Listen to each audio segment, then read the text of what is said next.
अनुच्छेद 370 समाप्त। एक देश एक विधान एक निशान।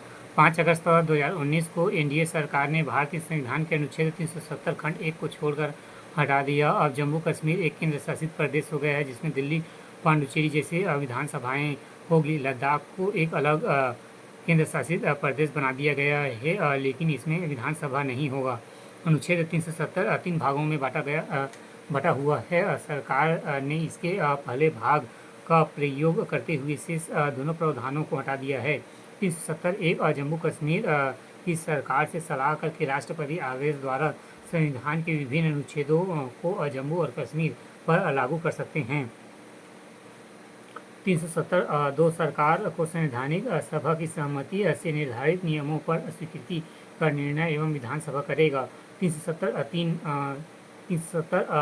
इसको बदलने के लिए जम्मू कश्मीर संविधान सभा विधानसभा की सहमति चाहिए। अब 370 के अंतर्गत जम्मू और कश्मीर को दी गई सभी विशेष रियासतें समाप्त हो जाएगी और यहाँ एक प्रदेश की पूरी तरह से भारतीय संविधान में उल्लेखित कानूनों को मानने के लिए बाध्य होगा।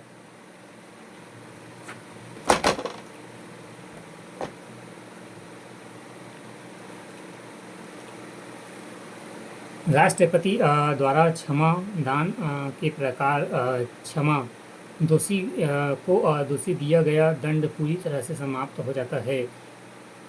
प्रविलिम्ब एवं मृत्यु को अस्थायी रूप से निलंब किया जाता है।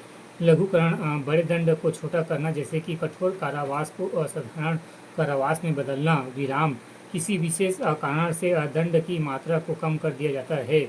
परिहार दंड की प्रकृति में परिवर्तन किए बिना दंड की मात्रा को कम कर दिया गया है। क्षमादान के मामले में राष्ट्रपति एवं राज्यपाल में अंतर। राष्ट्रपति पहला, वह केंद्र विधि के विरुद्ध किसी अपराध के लिए दोषी सिद्ध ठहराए गए किसी व्यक्ति को के दंड को क्षमादान, उसका प्रतिलिंब एवं विराम, निलंब, परिवहन एवं लघुकरण कर सकता है। दूसरा, वह सजा मौत को क्षमा कर सकता है, कम कर सकता है या स्थगित कर सकता है या बदल सकता है। एकमात्र उसे ही यह अधिकार है कि मृत्युदंड की सजा को माफ़ कर सकता है। तीसरा, वह कोर्ट मार्शल सैन्य अदालत के अंतर्गत सजा प्राप्त व्यक्ति की का सजा माफ़ कर सकता है और कम कर सकता है या बदल सकता है।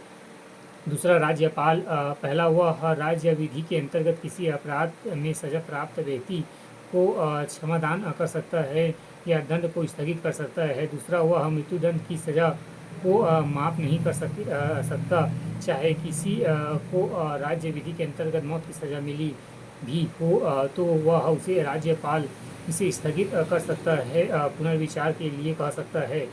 तीसरा, उसे इस प्रकार की कोई शक्ति प्राप्त नहीं है।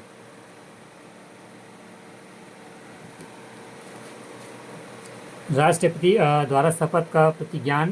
भारतीय संविधान के अनुच्छेद 60 के अनुसार राष्ट्रपति न्यायालय के मुख्य न्यायाधीश के समकक्ष अपने पद को शपथ लेगा। राष्ट्रपति संसद के किसी सदन का सदस्य नहीं होगा। यदि संसद या राज्य विधानमंडल का कोई सदस्य राष्ट्रपति निर्वाचित हो जाता है तो यह समझा जाएगा कि उसे उस सदन में अपना स्थान राष्ट्रपति के रूप में पद ग्रहण की एवं तिथि से रिक्त कर दिया है।